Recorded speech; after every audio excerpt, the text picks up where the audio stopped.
전능하신 하나님 아버지, 유난히도 춥고 분주했던 한 주간 겨울의 한복판에서도 우리의 발걸음을 인도하시고 마지막 주 예배로 인도하여 주신 것 참 감사합니다. 하나님을 주인으로 모시기보다 우리의 계획과 욕심을 앞세웠던 것들을 용서하여 주시고 춥다는 이유로 바쁘다는 핑계로 기도의 자리를 멀리하고 말씀을 가까이 하지 못했음을 고백하오니 용서하여 주옵소서. 지나간 한 달의 허물은 십자가 앞에 내려놓고 새롭게 시작될 한 달은 성령의 인도하심을 따라 살게 하시고 매 순간 하나님의 기쁨이 되는 선택을 할 수 있도록 인도하여 주옵소서. 이 시간 드리는 이 예배가 오직 살아계신 하나님께만 상달되는 신령과 진정의 예배가 되기를 원합니다. 세상 속에서 무거운 짐을 지고 나온 성도들이 이 예배를 통해 참된 안식을 얻게 하시고 우리의 생각과 시선을 주님께 고정하여 예배를 마칠 때는 세상이 줄 수 없는 평안과 기쁨을 가득 안고 세상으로 나아가는 승리의 예배가 되게 하여 주옵소서. 역사를 주관하시는 하나님 아버지, 이 나라의 정세를 돌보아 주옵소서. 남북 간의 긴장 속에서도 급변하는 국제 정세 속에서도 이 민족이 지혜롭게 대처하여 전쟁의 위협이 없는 안전한 터전이 될 수 있도록 인도하여 주옵소서. 대통령과 위정자들에게 지혜와 겸손한 마음을 주시고 하나님을 경외하고 백성을 사랑하며 옳고 그름을 분별하는 정의로움을 주셔서 주변의 좋은 자들을 잘 분별하며 정직하고 실력 있는 인재들이 나라의 기틀을 세울 수 있도록 인도하여 주옵소서. 하나님 아버지, 지난 30년 동안 이 재단을 지켜주신 것 참 감사합니다. 올 30주년은 우리 교회의 기념비적인 해가 되기를 원합니다.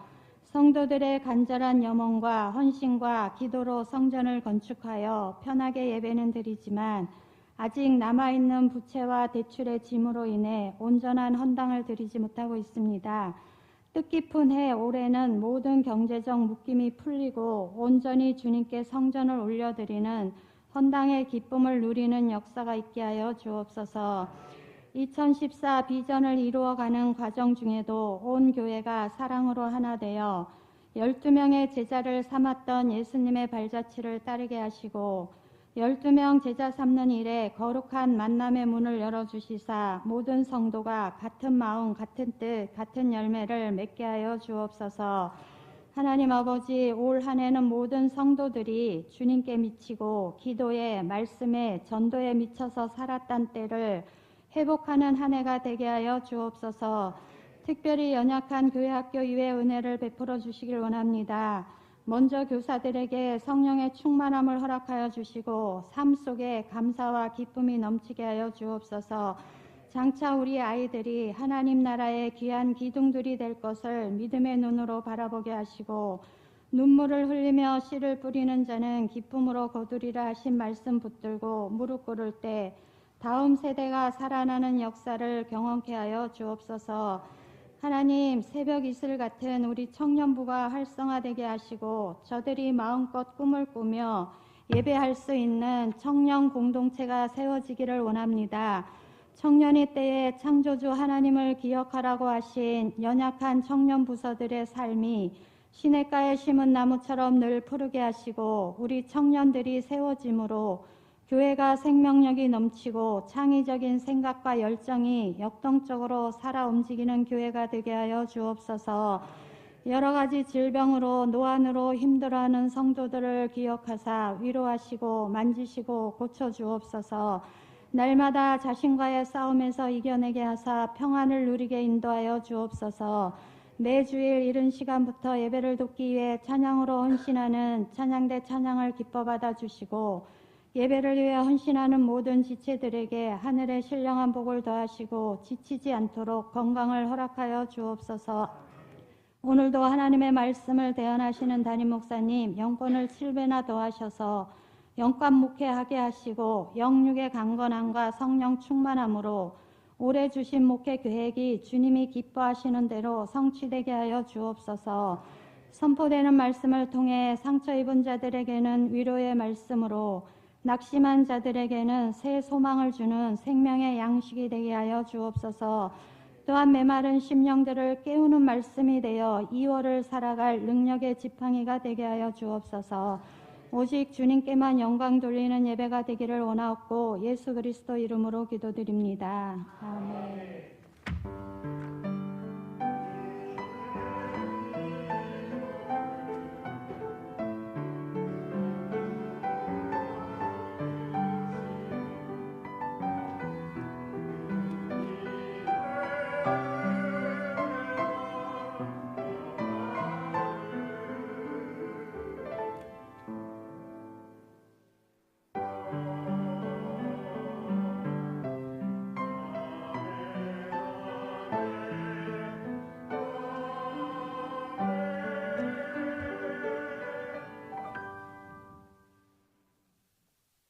이 시간 우리에게 주신 하나님의 말씀은 고린도전서 1장 10절에서 18절까지 말씀입니다. 고린도전서 1장 10절에서 18절까지 말씀입니다. 형제들아, 내가 우리 주 예수 그리스도의 이름으로 너희를 권하노니 모두가 같은 말을 하고 너희 가운데 분쟁이 없이 같은 마음과 같은 뜻으로 온전히 합하라. 내 형제들아, 글로에의 집편으로 너희에 대한 말이 내게 들리니 곧 너희 가운데 분쟁이 있다는 것이라. 내가 이것을 말하거니와 너희가 각각 이르되 나는 바울에게, 나는 아볼로에게, 나는 게바에게, 나는 그리스도에게 속한 자라 한다는 것이니 그리스도께서 어찌 나뉘었느냐? 바울이 너를 위하여 십자가에 못 박혔으며 바울의 이름으로 너희가 세례를 받았느냐? 나는 그리스보와 가이오 외에는 너희 중 아무에게도 내가 세례를 베풀지 아니한 것을 감사하노니 이는 아무도 나의 이름으로 세례를 받았다 말하지 못하게 하려 함이라. 내가 또한 스데바나 집 사람에게 세례를 베풀었고 그 외에는 다른 누구에게 세례를 베풀었는지 알지 못하노라. 그리스도께서 나를 보내심은 세례를 베풀게 하려 하심이 아니요 오직 복음을 전하게 하려 하심이로되 말의 지혜로 하지 아니함은 그리스도의 십자가가 헛되지 않게 하려 함이라. 십자가의 도가 멸망하는 자들에게는 미련한 것이요 구원을 받는 우리에게는 하나님의 능력이라. 아멘. 이는 하나님 말씀입니다. 새해 1월에 마지막 주일 하나님 전에 나와서 예배드리는 여러분 모두를 축복합니다. 새해가 되었지만은 새해같이 생각되지 않는 것은 우리 고유의 명절 설날을 더 새해로 우리가 지키기 때문에 그렇습니다. 그러나 주후 2026년 1월 25일은 우리가 주님께서 오신 날을 기점으로 해서 모든 나라들이 지키고 있는 그러한 날인 것입니다. 한 달도 오늘 이와 같이 하나님 전에 나와서 예배드릴 수 있도록 하신 것은 말씀 안에 믿음 안에 신앙인으로서의 경주를 다 했다 하는 그러한 표다 이렇게 생각이 듭니다. 올해에도 우리에게 변함없이 주신 하나님의 말씀을 기억하며 믿음의 그 길을 사명자의 길을 힘껏 달려갈 수 있는 모두가 다 되시기를 소망합니다. 1월 달에는 우리 교회가 표어로 하고 있는 오직 그리스도 선한 일 정직하게 열심히 에 초점을 맞춰서 말씀을 준비했었고 오늘은 이 모든 일에 온전히 합하자 하는 우리 표의 결론 부분의 말씀으로 그렇게 준비를 했습니다. 고린도서를 쓰게 된 동기는 바울이 글로에라고 하는 고린도 교회 여성도로부터 고린도 교회의 문제를 듣고 그 문제 해결을 위하여 바울이 고린도 교회에 편지한 것이 바로 고린도 전후서의 말씀인 것입니다. 그래서 바울은 고린도서를 쓰면서 먼저 인사와 문안 감사를 하고 곧바로 본론인 고린도 교회의 문제를 다루고 있는 것을 보게 됩니다. 이 교회 안에 분쟁의 문제가 얼마나 심각한 것인가, 어떠한 문제를 야기시키기에 분쟁의 문제를 제일 먼저 거론하고 있는가 하는 것을 우리가 볼 수 있고, 이 분쟁의 문제는 오늘 이 1장 10절서부터 해가지고 4장까지 이어지고 있는 것을 보게 됩니다. 그 중에서 오늘 본문 10절에서 18절까지에 있는 말씀, 고린도 교회의 분쟁을 이 시간 함께 생각하면서 우리에게 주신 교회가 어떠해야 되겠는가, 오늘 말씀에 입각한 그런 교회의 모습으로 하나님의 뜻을 이루어 나가는 그런 교회 되어지기를 소망합니다. 오늘 10절에 있는 말씀을 보면은 형제들아 내가 우리 주 예수 그리스도의 이름으로 너희를 권하노니 그랬습니다. 그러니까 사도 바울은 고린도 교회 교인들을 부를 때에 형제들아 이렇게 부르고 있다는 겁니다. 또 11절에 있는 말씀에도 보면 내 형제들아 이렇게 형제라고 부르고 있습니다. 사도 바울은 고린도 교회 교인들에게 애정을 가지고 또 여러 가지 어려운 상황 속에서 고린도 교회를 세운 사람 아니겠습니까? 그런데 그 세운 목적대로 성도들이 신앙생활을 하지 않으면 그들을 책망하고 욕할 수도 있었을 것입니다. 그런데 문제를 야기시키고 바울이 세운 목적대로 살지 못하고 있는 고린도 교회 교인들을 향하여 내 형제들아 이렇게 이야기하고 있다는 것입니다.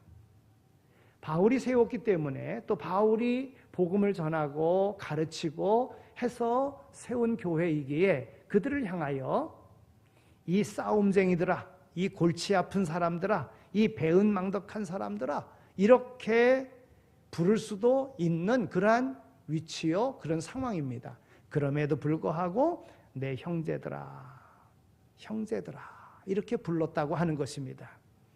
이 같은 사도 바울의 호칭에서 서로가 아름다운 형제를 갖고 살아야 하는데 왜 분쟁하느냐, 왜 불화하느냐, 이 분쟁하는 것이 얼마나 큰 잘못인가 하는 것을 깨닫게 하기 위한 사랑의 언어다 이렇게 볼 수가 있습니다. 또 이 형제들아라고 하는 이 호칭 자체가 그들의 일치를 호소하고 있는 그러한 내용임을 우리는 알게 됩니다. 또 그들에게 이야기합니다. 내가 우리 주 예수 그리스도의 이름으로 너희를 권하노니 그랬어요. 바울의 권위를 가지고 세운 사람으로 또 그 공동체를 만든 사람으로 얼마든지 그들을 권할 수도 있지만 바울은 우리 주 예수 그리스도의 이름으로 너희를 권하노니 그랬습니다. 1절서부터 앞에 10절까지에 있는 말씀을 보면은요, 예수 그리스도라고 하는 이름을 10번이나 거론합니다. 그러면 왜 이렇게 예수 그리스도의 이름이 자주 언급되는 것입니까? 사도 바울이 지금 쓰려고 하는 이 편지의 내용들은 모두가 어려운 문제이기 때문에 그렇습니다. 어려운 문제, 어려운 입장에서 사도 바울이 가장 중요하게 여기는 분은 바로 예수 그리스도의 이름이라고 하는 거예요. 어려운 문제에서 그 문제를 해결하려고 하면 그 문제를 해결할 수 있는 분 오직 예수 그리스도여야만이 되는 것입니다. 그래서 사도 바울은 계속 예수 그리스도의 이름으로 너희를 권하노니 이렇게 말하고 있는 것입니다. 세상의 교회들은, 오늘 우리들은 교회에서 어려운 문제에 부딪혔을 때에 곧잘 우리는 법대로, 규칙대로, 규정대로 해결하려고 합니다. 때로는 인간적인 수단 방법을 서슴지 않고 그 문제를 해결하려고 합니다. 그러나 사도 바울은 결코 그러한 방법을 취하지 아니했다고 하는 겁니다. 자신이 세운 교회임에도 불구하고 그렇게 하지 않았다는 것입니다. 사도 바울은 모든 어려운 문제의 중심부에 예수 그리스도를 모셔드리고 그리스도의 십자가와 사랑에 의한 해결 방법을 택하고 있음을 보게 됩니다. 여러분, 오늘 우리도 마찬가지입니다. 어떤 문제가 있을 때에 규칙대로, 규정대로, 원칙대로 이렇게 하려고 하는 것이 아니라, 내 생각대로 하려고 하는 것이 아니라 오직 주님의 뜻이 무엇인가를 생각하며 해결해야 된다 하는 교훈을 오늘 우리에게 주는 것입니다. 또 그리스도의 이름으로라고 하는 이 말은 그리스도의 인격과 권위를 배경으로 한 권면의 그러한 뜻을 가지고 있습니다. 그리스도에 대한 신앙과 순종을 전제로 한 그러한 권면이라고 하는 것입니다. 그러면 사도 바울이 주 예수 그리스도의 이름으로 권면하는 그 내용이 무엇입니까? 모두가 같은 말을 하고 너희 가운데 분쟁이 없이 같은 마음과 같은 뜻으로 온전히 합하라고 하는 겁니다. 그리스도의 이름으로 권하는 그 목적이 너희가 말할 때에 같은 말을 해라. 여러분, 말이라고 하는 것은 의견 표현을 의미하는 것입니다. 발언하는 자가 듣는 자들에게 어떠한 편당의 인상을 주지 않도록 말해야 된다고 하는 거예요. 여러분, 어떤 말을 할 때 분명한 목적 속에 그 말을 하는 거잖아요. 근데 그 목적이 편당을 이루기 위한 그러한 말이 아니어야 된다는 거예요. 그래서 같은 말을 하라는 거예요. 같은 말. 그러니까 예수님께서 교훈해 주시고 예수님께서 우리에게 가르쳐 주신 그 말을 하라고 하는 겁니다. 또 말을 한다고 하더라도 마음 중심이 다르면, 겉으로는 말을 하지만은 그러나 마음 중심이 다르면은 다르게 말은 해놓고 행동할 수가 있는 것입니다. 그래서 같은 마음을 가지라고 이야기하는 것입니다. 그 마음은 빌립보서 2장 2절에서 3절에 있는 말씀을 보면 마음을 같이하여 같은 사랑을 가지고 뜻을 합하며 한 마음을 품어 아무 일에든지 다툼이나 허용으로 하지 말고 그랬어요. 근데 그 앞에 있는 말씀을 보면 그 같은 마음, 같은 사랑, 이것은 예수님께서 보여주신 그 마음과 그 사랑을 말하는 것입니다. 예수님은 근본 하나님의 본체시지만 하나님과 같은 영광스러움의 자리를 누리기를 좋아하시고 그곳에 계신 것이 아니라 그 보좌를 버리시고 낮아지셔서 우리와 같이 거하시며 또한 우리 죄인들을 위하여 대신하여 죽으신 바로 그 마음과 그 행동을 말하고 있는 것입니다. 같은 뜻을 가지라. 같은 뜻이란 말은 꼭 같은 판단을 내림을 의미하는 것입니다. 같은 마음을 품고 같은 말을 했으면 같은 판단을 내리라고 하는 것입니다. 오늘 우리의 삶이 그러해야 됩니다. 교회가 표를 정해놓고 교회가 비전을 갖고 그리고 그 일을 해나가는데 같은 말을 하고 같은 마음을 품고 같은 뜻을 가지고 행하지 아니하면 아무리 좋은 표와 아무리 좋은 비전을 가지고 있다고 할지라도 그것은 그림에 불과한 거예요. 이것을 행동하여야 되는 거예요. 합하기를 위하여, 온전히 합하기를 위하여, 온전히 하나 되기를 위하여 힘쓸 때에 그 목적한 바를 이룰 수 있는 것입니다. 아모스 3장 3절에 있는 말씀을 보면 두 사람이 뜻이 같지 않은데 어찌 동행하겠으며 그랬어요. 여러분, 두 사람이 뜻이 같지 않으면 동행의 의미가 없는 것입니다. 우리가 예수 이름으로 모였습니다. 구원받은 자로서의 각자의 역할을 감당하며 나갑니다. 그런데 뜻이 같지 않으면 아무런 의미가 없는 것입니다. 가정에서 남편과 아내가 같은 뜻을 가지고 인생길을 동행해야 행복할 수 있는 것입니다. 교회에서도 온 성도들이 같은 말, 같은 마음, 같은 뜻을 가지고 천성길을 향하여 동행할 때에 행복한 신앙생활이 이루어지고 있는 것입니다. 여러분, 예수 그리스도의 대속의 은혜를 힘입어서 구원받은 자 되어서 신앙생활하고 하나님께로부터 사명받아 그 일을 감당하며 나가는데 자기 뜻을 이루려고, 자기 목표를 이루려고 자기 생각대로 한다고 하면 그는 도리어 분쟁을 일으키는 자지 하나 되어 하나님의 뜻을 이루는 일이 되지 못한다고 하는 것입니다. 온전히 합하라. 온전히 합하라. 여기 합하라고 하는 이 말은 의학적인 용어로서 부러진 뼈를 고치거나 어그러진 뼈를 바로 맞출 때 사용하는 단어, 이것을 합한다 이렇게 이야기하는 겁니다. 여기 합한다는 단어는 그런 뜻입니다. 여러분, 뼈가 부러졌어요. 그런데 부러진 뼈를 잘 맞추지 않으면 어찌 되겠습니까? 생활에 불편한 거예요. 뼈가 어그러졌어요. 그런데 그 어그러진 뼈를 바로 맞추지 않으면 어떻게 활동할 수 있겠습니까? 계속 통증이 오고 제대로 활동할 수 없는데. 그래서 여기 온전히 합하라고 하는 말은 의학적인 용어로 사용되어지는데 부러진 뼈를 붙이고 어그러진 뼈를 바로 맞추는 것을 말하는 것입니다. 그것이 바로 같은 말, 같은 마음, 같은 뜻으로 잘못된 것들을 바로 고치라는 뜻이에요. 또한 이 합하라고 하는 이 말은 헤어진 옷을 말하는 겁니다. 헤어진 옷을 꼬맬 때에 합한다 이 단어를 썼다는 것입니다. 고린도 교회의 분쟁으로 헤어진 옷과 같이 되었습니다. 보기 흉하게 되었습니다. 그 위험이 노출되어 있습니다. 그래서 합하라고 이야기하는 것입니다.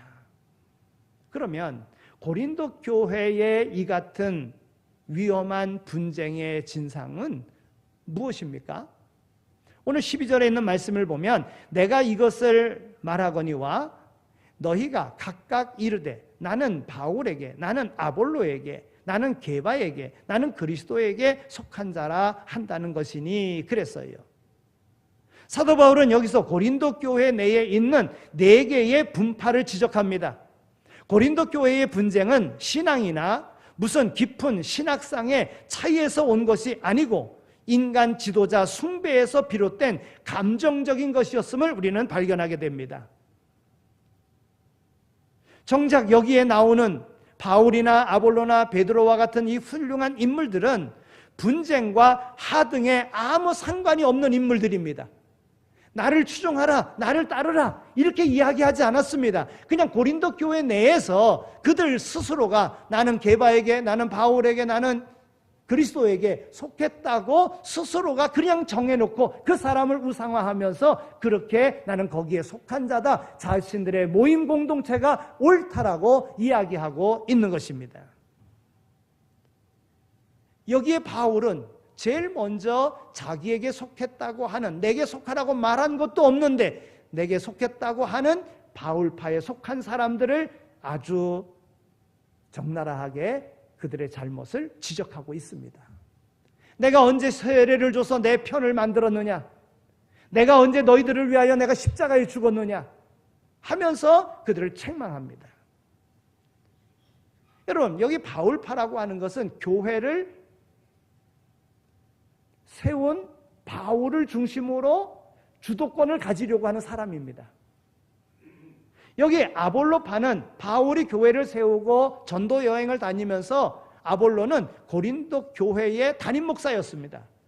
그러니까 담임 목사인 아볼로를 추종하며 따라다니는, 그리고 그를 높이는 이런 사람들, 그래서 한 분파를 만든 사람들을 말하는 거예요. 충분히 그럴 수 있죠. 또 아볼로는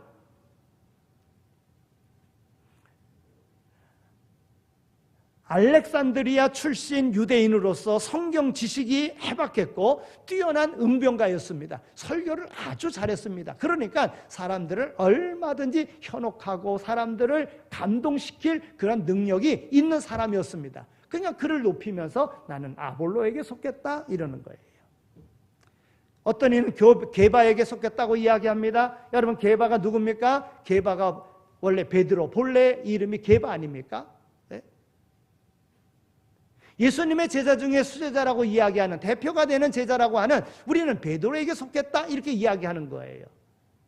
그러니까 또 어떤 이들은 우리는 인간에게 속한 것이 아니라 오늘 우리는 복음의 진리가 되시는, 우리는 예수 그리스도에게 속했다 이렇게 하는 분파까지 생겼다고 하는 것입니다.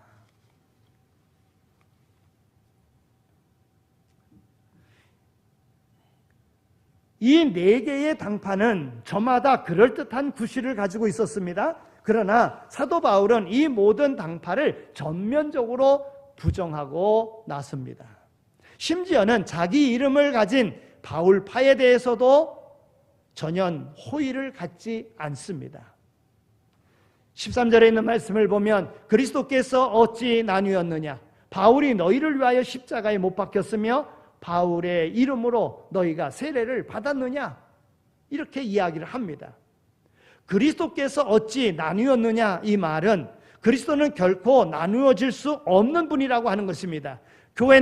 그리스도는 한 분이십니다. 그리스도는 교회의 머리가 되십니다.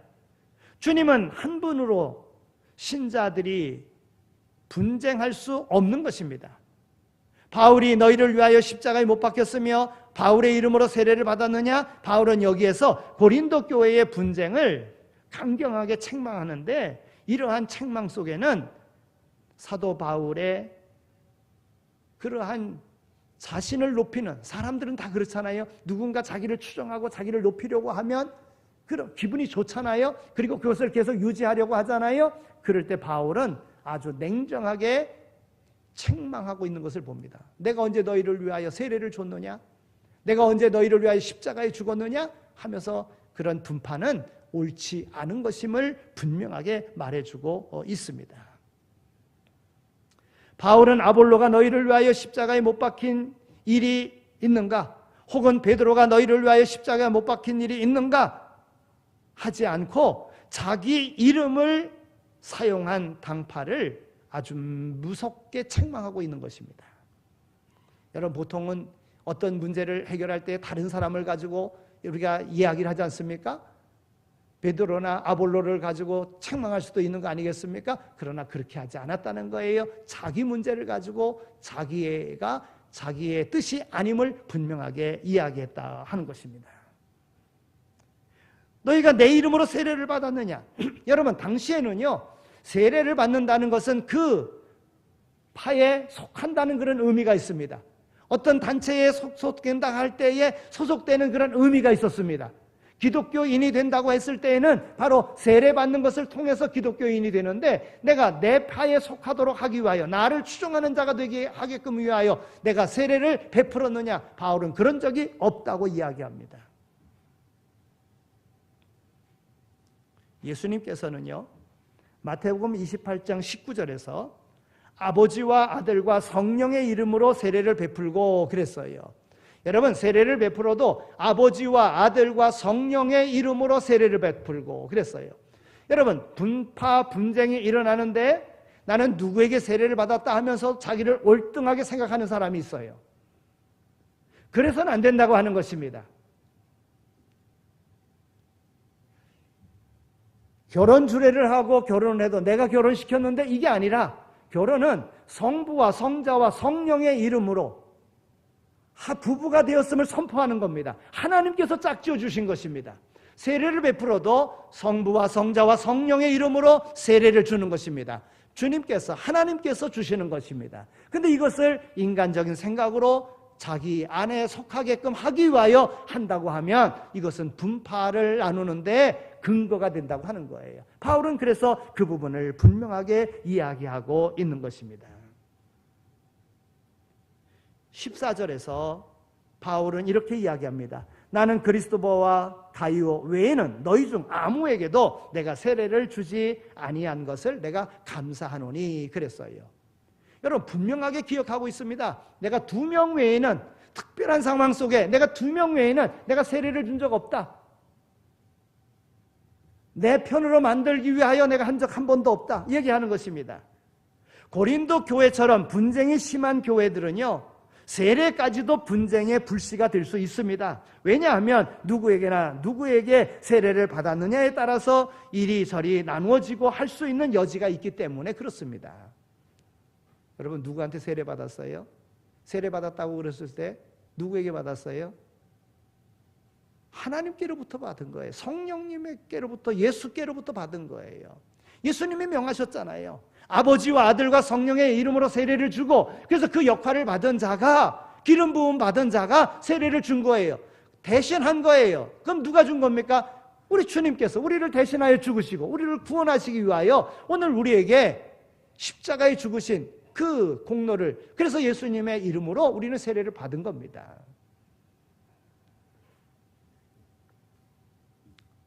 바울은 자기가 두세 사람 정도만 세례를 주었다는 거예요. 이것을 다행스럽게 여기는 것입니다. 그것을 감사하는데 15절 말씀처럼 이는 아무도 나의 이름으로 세례를 받았다 말하지 못하게 하려 함이라 그랬어요. 여러분, 사람들의 마음은 그런 게 있어요. 나는 누구에게 세례를 받았다, 아주 훌륭한 목사님에게 세례를 받았다, 그래서 그걸 자랑하는 사람이 있어요. 이게 분파를 조장하는 원인이 될 수 있습니다.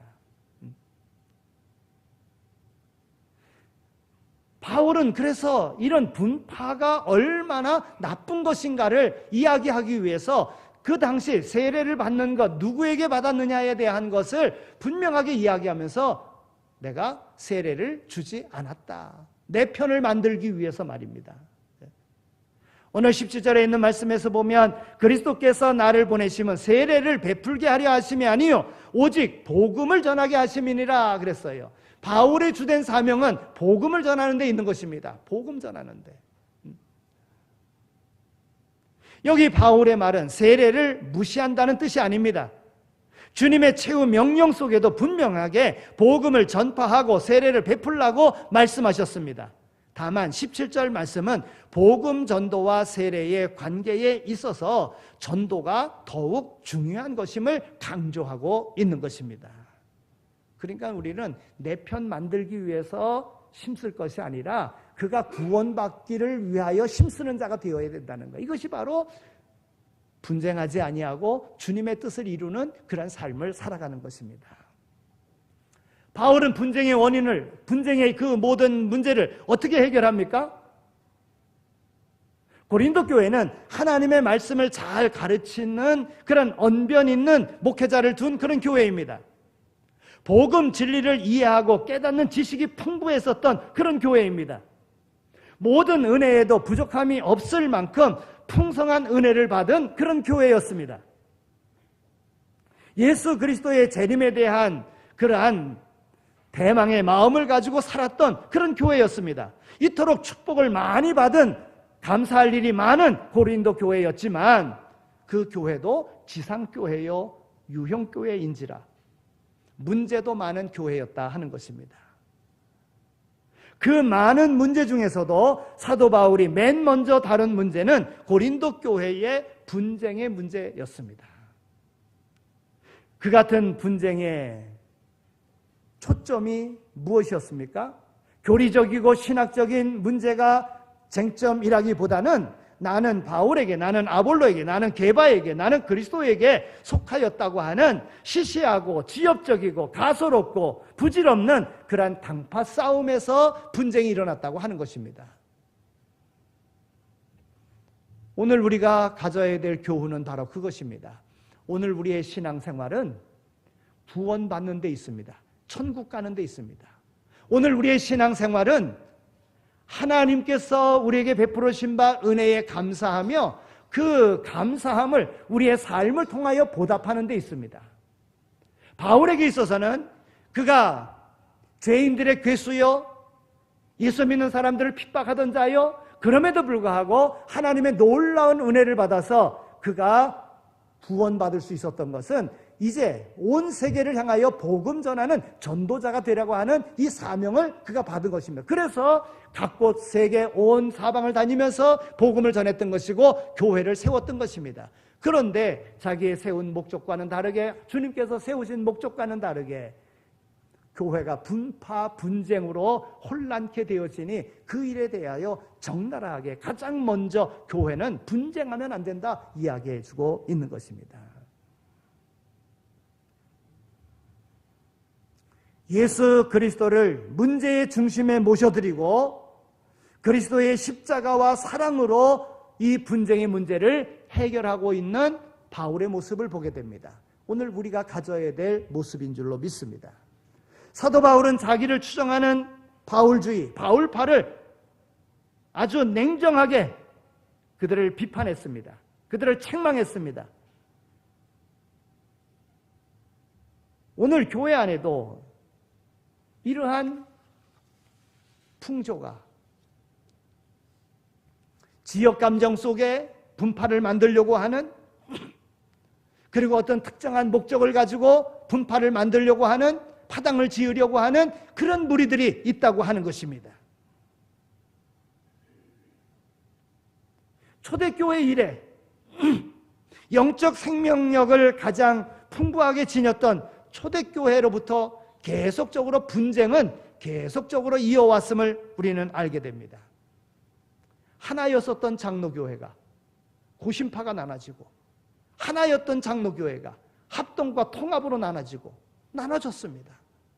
여러분, 왜 그랬습니까? 그 이유들을 보면 다 지역적이고 또한 자기 생각적인 그러한 가운데에 그렇게 나눴다고 하는 것입니다. 당파만큼 종교와 종교의 생명을 좀먹는 것은 없습니다. 여러분, 나눠지면은 힘을 잃게 되어지는 거예요. 이와 같이 당파를 짓는 것, 파당을 일으키는 것, 이거는 생명력을 좀먹는 것입니다. 그런 의미로 볼 때에 여러분, 어떠한 구심점으로 하나가 된 교회들을 보면 부흥하는 교회임을 우리는 알 수 있습니다. 여러분, 우리 교회는 예수 그리스도로 하나가 된 교회가 되어야 됩니다. 오직 그리스도로 하나가 된 교회가 되어야 됩니다. 주님께서 우리에게 주신 말씀에 따라서 하나가 된 교회가 되어야 됩니다. 거기에 합심할 수 있는, 합칠 수 있는 이런 방향으로 하나가 되어 나갈 수 있어야 된다고 하는 것입니다. 마귀는 육체적인 일로 오늘 우리를 넘어뜨리려고 합니다. 성경에 보면 육체의 일이 무엇인가를 분명하게 말씀해주고 있습니다. 갈라디아서 5장 19절에서 24절에 있는 말씀을 보면 육체의 일은 분명하니 곧 음행과 더러운 것과 호색과 우상 숭배와 술수와 원수 맺는 것과 분쟁과 시기와 분냄과 당 짓는 것과 분열함과 이단과 투기와 술 취함과 방탕함과 또 그와 같은 것들이라. 전에 너희에게 경고한 것 같이 경계하노니 이런 일을 하는 자들은 하나님의 나라를 유업으로 받지 못할 것이니라 그랬습니다. 여기 성령의 소욕과 아주 상반되는 육체의 소욕, 육체의 일들이 열거되고 있는데 그 가운데 분쟁과 당 짓는 것과 불리함과, 여러분, 이렇게 분쟁하는 것이 3번이나 육체의 일로 거론되고 있다는 거예요. 그만큼 하나님의 공동체를 깨트리는 것 가운데 분쟁하는 것, 분리하는 것, 당 짓는 것, 이것이 얼마나 나쁜 것인가를 강조하고 있는 부분이다, 이렇게 볼 수가 있습니다. 그러므로 우리는 지나치게 의인이 되려고 하면은 안 됩니다. 누군가 높여주고 내가 잘났다고 교만한 마음이 갖지 않도록 우리는 하여야지만이 되는 거예요. 우리 모두가 그리스도의 겸손을 배우면 교회의 연합과 일치는 문제가 아닌 줄로 믿습니다. 올해의 우리 교회는 헌당이라고 하는 문제를 가지고 있습니다. 여러분, 이 문제도 하나님이 내게 주신 바 은혜에 대한 감사함으로 하나님의 교회를 하나님 앞에 온전히 헌당하고자 한다는 마음으로 하나님 앞에 내 모습, 내 신앙을 그대로 보이기만 하면 되는 것입니다. 그런데 다른 사람을 보면 안 된다는 거예요. 누구는 부자니까 많이 해야지, 누구는 없으니까 안 해도 되지. 여러분, 이러한 것이 다 분쟁과 분파를 나누는 그러한 요소가 된다고 하는 거예요. 그냥 받은 바 은혜에 감사함으로 하나님 앞에, 하나님이 우리에게 이와 같이 기쁨과 즐거움으로 편안함으로 예배드릴 수 있는 공간을 허락하셨는데 하나님 앞에 온전히 30주년을 맞이해서 하나님 앞에 올려드린다. 여러분, 하나님에 올려드렸다고 우리가 못 쓰는 겁니까? 아니잖아요. 우리가 마음대로 더 편안하게 쓸 수 있는 거예요. 더 기쁨 가운데 쓸 수 있는 거예요. 올해 이 목표한 이 모든 일에 합하여야 될 줄로 믿습니다. 부흥이라고 하는 것도 마찬가지입니다. 부흥은 일치에서 오는 겁니다. 부흥은 질서에서 오는 것입니다. 여러분, 기초가 잘 되어져 있지 않으면 언제든지 무너지게 되어져 있어요. 하나님이 세우신 질서가 있습니다. 하나님은 레위 지파를 하나님의 소유로 삼으셨습니다. 그리고 제사장의 그런 직분도 하나님께서 하나님의 소유로 삼으신 가운데 그 역할을 주셨습니다. 하나님은 그 질서 속에서 레위 지파 사람들은 성막에 아무나 들어와가지고 아무 때나 들어와가지고 성전에서 죽지 않도록 하기 위하여 지키는 일을 했습니다. 제사 드리고 나면 성전을 깨끗하게 하는 똥과 그리고 재와 이런 것들을 치우는 이런 일들을 감당하게 했어요.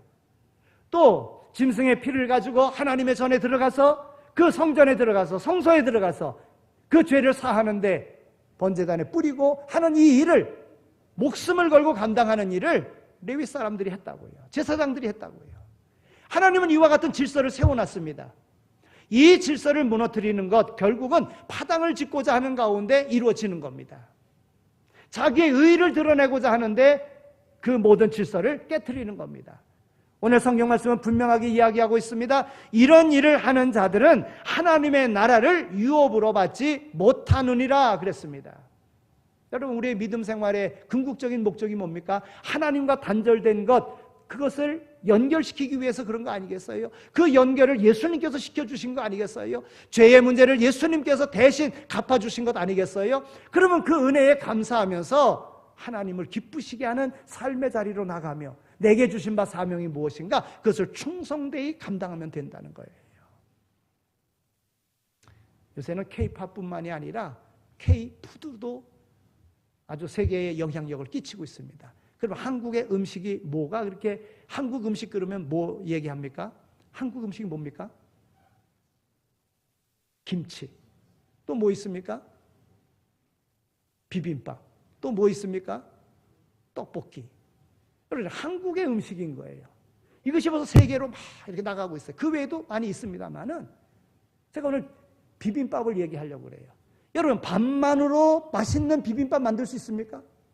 맛있는 반찬으로만, 채소로만 비빔밥 만들 수 있습니까? 맛있는 그 소스 역할하는 고추장으로 비빔밥 만들 수 있습니까? 맛있는 비빔밥이 되려고 하면 밥도 잘해야 되고 거기에 들어가는 채소, 반찬도 맛있는 것이 들어가야 되고 거기에 맛있는 고추장이 들어가야 맛있는 비빔밥이 되는 거예요. 인간도 마찬가지입니다. 여러분, 인간이라는 한문 단어를 다 아시죠? 사람 인자와 사익 한자입니다. 그래서 인간이 되어지는 거예요. 사람 인자 하나로 인간이 되지 않습니다. 사람 인자 하나로 사람이 되지 않습니다. 인간. 대문에 햇빛이 비쳐야지만이 되는 거예요. 그래야 온전한 사람이 되는 겁니다. 사람과 사람 사이가 잘 어우러져야 인간이 되는 거예요. 나라고 하는 사람과 너라고 하는 사람이 연결하는 문에서 햇살을 비칠 때에 비로소 인간이 되어지는 것입니다. 그래서 옛날부터 사람 사이가 어떠냐를 보고 인간이 된 사람인지 안 된 사람인지를 판단했다는 것입니다. 햇살을 주는 좋은 사이면 그 사람은 인간이 됐다라고 이야기하고, 햇살을 주지 못하는 사람이면 그러면 인간 같지 않은 놈이다, 이렇게 이야기를 했습니다. 같이 할 때 비로소 인간으로서 가치를 인정받는 것입니다. 오늘 우리 교회는 예수 그리스도의 사랑으로 녹아지고 선한 일 정직하게 열심히 함으로 융화되고 같은 말, 같은 마음, 같은 뜻으로 온전히 합하여 하나님의 말씀을 이루어 나가는 그런 교회, 그런 지체의 삶을 살아가는 모두가 다 되시기를 축원합니다. 하나님 감사합니다. 저희들을 사랑해 주셔서 저희와 더불어 함께 하셔서 어려운 인생을 기쁨으로 살아가게 하여 주신 것 감사합니다. 죄 많은 세상에서 의로운 삶을 살아갈 수 있도록 인도하여 주시고, 또 그 어두운 세상을 밝히며 살아갈 수 있는 예수 그리스도의 빛을 우리에게 비춰주시니 정말 감사합니다. 하나님, 마귀가 우리로 분쟁하게 만들어서 하나님의 뜻을 이루지 못하게 만드는 그러한 교회가 아니라 우리에게 빛을 비춰주시고 그 빛을 받아 우리 각자가 받은 사명 세상을 향하여 비춤으로 하나님의 나라가 확장되어지는 놀라운 역사를 이루는 그러한 교회 되어지게 하여 주옵소서. 감사합니다. 예수 그리스도의 이름으로 기도드립니다. 아멘.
아멘. 이제는 우리 주 예수 그리스도의 은혜와 하나님 아버지의 극진하신 사랑하심과 성령님의 위로하시고 교통하심이 우리를 부르시고 우리에게 귀한 사명을 주시되 온전히 합하는 일에 귀한 역할 감당하며 살 것을 마음에 다짐하며 세상으로 나가는 이 자리에 참여한 모든 이들 가운데 이제로 영원히 함께 하시길 간절히 축원하옵나이다. 아멘.